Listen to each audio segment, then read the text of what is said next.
الحمدللہ، تمام تعریفیں اللہ کے لیے جو رب العالمین ہے۔ درود و سلام نازل ہو خاتمین علیہم الصلاۃ والسلام پر اور آپ کے آل و اصحاب پر۔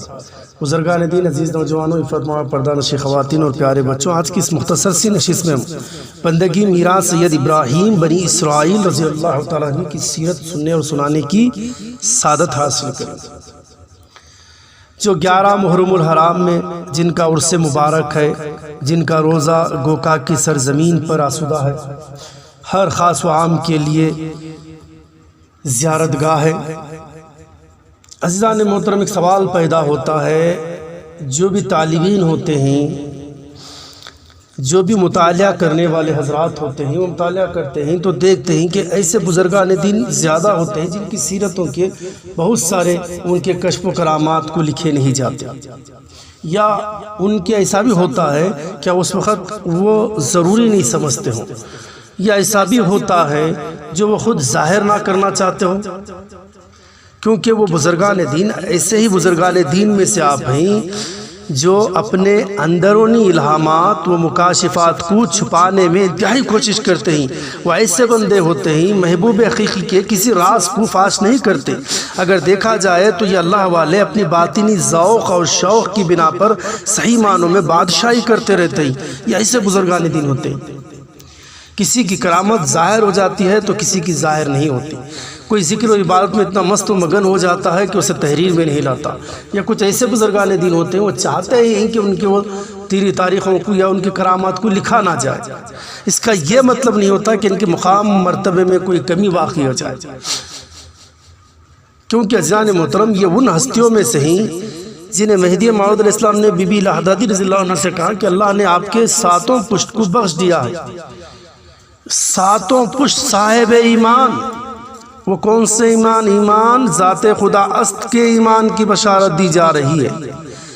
یہ وہ ہستیاں ہیں جن کے تعلق سے جو مہدی ثانی مہدی رضی اللہ تعالیٰ عنہ فرماتے ہیں، جو 2 بھائی آپس میں آپ کے 2 فرزند کھیلتے رہتے ہیں تو روشن منور رضی اللہ تعالیٰ عنہ شاہ یعقوب حسن ولایت رضی اللہ عنہ کے شکم پر مارتے ہیں تو آپ فوراً کہتے ہیں کہ آپ بھی مبشر مہدی موعود علیہ السلام ہو، مگر یہ بھی مبشر مہدی موعود علیہ السلام ہیں، اور ان کی اولاد میں سے ایسے اولاد پیدا ہوگی جو بندے کا مقام رکھتی ہو۔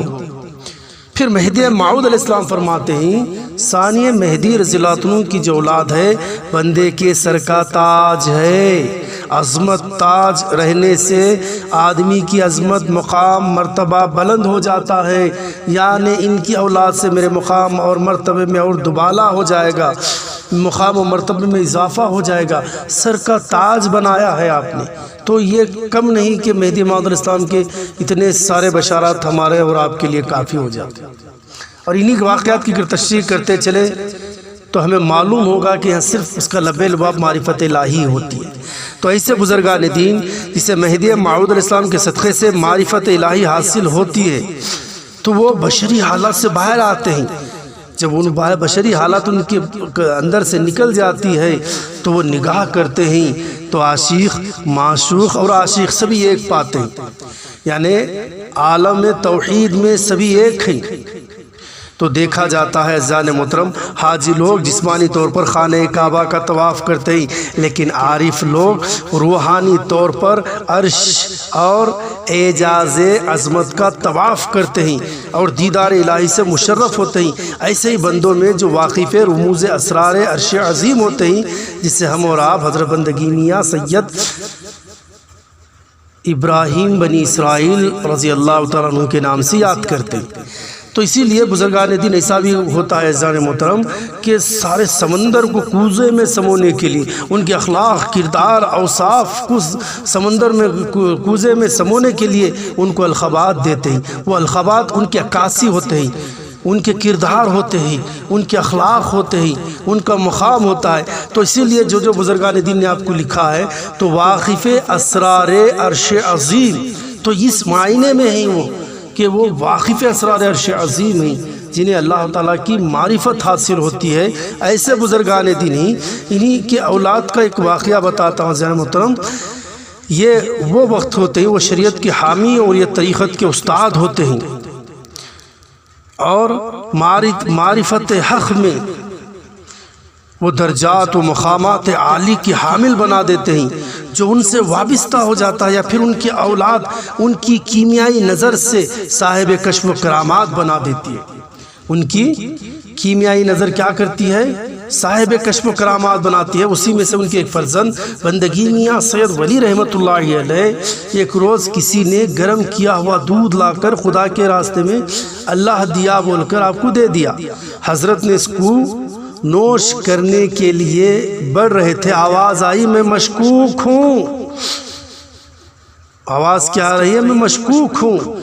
حضرت نے کٹورا ہاتھ سے رکھ دیا۔ جب تحقیق ہوئی تو معلوم ہوا کہ وہ دودھ اس لکڑی کے چولہے میں گرم کیا ہوا تھا جو مالک کے بغیر رضا کے لیے گیا تھا۔ تذکرۃ المرشدین میں یہ واقعہ لکھا ہوا ہے عزیزان محترم، تو اندازہ لگے جن کی اولاد کا یہ مقام ہے تو ان کا کیا مقام ہو سکتا ہے۔ جس چیز کو وہ اشیاء بھی بات کر رہی ہے، وہ اجناس بھی بات کر رہی ہے، وہ غذا بھی بات کر رہی ہے، اور خود کہہ رہی ہے کہ میں مشکوک ہوں۔ آپ تو وہ اللہ والے، اللہ کی ذات میں فنائیت حاصل کرنے والے ہیں، اللہ کی رضا کے بغیر وہ چیزوں کو ہاتھ نہیں لگاتے، لیکن یہ دودھ تو حلال ہی ہے، مگر جس کے چولہے پر گرم کیا گیا ہے وہ بغیر اجازت کی، اس کی رضا اور اس کی مرضی کے بغیر استعمال کیا گیا ہے، تو ایسی چیزوں کو آپ نے مشکوک قرار دیا اور ایسی چیزوں کو آپ نے استعمال نہیں کیا۔ یہ اللہ والے ہوتے ہیں، یہ وہ پاکان خدا ہیں عزیزان محترم۔ لیکن آج ہم ان کے راستے پر، ہم ان کے راستوں کو بھلا دیا ہے۔ آج ہمارے پر دنیا اتنی غالب آ چکی ہے، ہم بیج کو بوتے ہیں، درخت کے اور سائے کی امید رکھتے ہوئے بیٹھے ہیں، پھل کی امید لگائے ہوئے بیٹھے ہیں۔ ایسا معلوم ہوتا ہے کہ ہمیں اللہ کی ذات پر سے بھروسہ اٹھ گیا ہے۔ اللہ کے نبی نے تو صاف فرما دیا، دو چیز کی تلاش تم کیا کرتے ہو وہ خود تمہاری تلاش کرتی ہے، ایک موت اور دوسرا رزق۔ موت کب نگلوں اور رزق کب نوالا بنوں، یہ دو ہمارے ساتھ پیدا ہوتے ہی ہمارے ساتھ ہو جاتے ہیں۔ اسی لیے میرے آقا نے فرمایا وہ چیز کیا طلب کرتے ہو جو تمہارے پیچھے لگی رہتی ہے۔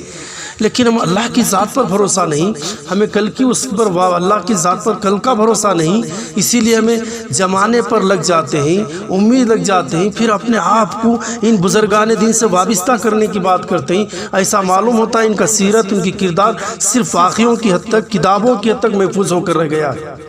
تو ان بزرگان دین کے واقعات سننے سے ہمارا ایمان اور مضبوط اور قوی ہوتا ہے۔ کسی کو انسان کی زندگی کا کوئی بھروسہ نہیں میرے دوستوں عزیزوں، تو پھر کل کی فکر کیوں؟ جو آج کھلایا ہے وہ اللہ کل بھی کھلائے گا، جو آج ہمیں پلایا ہے وہ اللہ کل بھی پلائے گا، جو آج ہماری عزت کی محافظ ہے وہ کل بھی ہمارا محافظ ہوگا، آج جو ہمارا سایہ بان ہے کل بھی ہمارا وہ سایہ بان رہے گا، آج ہماری ضرورت کو جس نے پورا کیا ہے یقیناً کل بھی وہی اللہ ضرورتوں کو پورا کرے گا۔ آج میرے رزق کا ضامن وہ ہے تو کل میری اولاد کا رزق کا ضامن بھی میرا اللہ ہوگا۔ تو عزیزان محترم، یہ سارے چیزیں ہمارے بزرگان دین کی ان کی سیرتوں میں ملتا ہے۔ حضرت بندگی میاں سید ابراہیم رحمۃ اللہ رضی اللہ تعالیٰ عنہ کی سیرت سے ہمیں یہی ملتا ہے کہ جب ان کی آل اولاد میں یہ کیفیت تھی تو وہ کتنے صاحب کشف و کرامات ہوں گے، وہ کیسے فنائی اللہ کی ذات میں فنائیت حاصل کرنے والے ہستیاں ہوں گے۔ تو عزیزان محترم، ان کے واقعات سے ہمیں معلوم ہوتا ہے، ان کی زیارت کرنے سے ایک روحانیت تازہ ہو جاتی ہے، ہمارے ایمان میں جلا پیدا ہو جاتا ہے۔ تو عزیزان محترم، ان کے کردار کو آج ہمیں اپنانے کی ضرورت ہے۔ آج ہم اپنے آپ کو فلاں ان کے نام سے اپنے خاندان کی تعبیر کرنے کو فخر سمجھتے ہیں، ابراہیمی، اشرفی، فلاں، قنمیری، یہ سب، لیکن حقیقی کردار ہم اپنانے کی ہمیں ضرورت ہے۔ کوشش کریں کہ ہم اور آپ جہاں تک ہو سکے ان بزرگان دین کی سیرتوں کو اپنائیں تو یقیناً اللہ ہمارے ہر مشکل کو آسان کر دے گا۔ تو اللہ تعالیٰ سے دعا ہے کہ اللہ ان بزرگان دین کے صدقے طفیل سے اللہ کی ذات پر مکمل بھروسہ کرنے کی اللہ ہمیں توفیق عطا فرمائے۔ اللہ جس مقام کے جس مقصد کے لیے ہمیں اللہ پیدا کیا ہے، اللہ تو ہمیں پیدا کیا ہے، ان بزرگوں کے صدقے سے ان مقصد میں ہمیں کامیابی عطا فرما۔ وآخر دعوانا الحمدللہ رب العالمین۔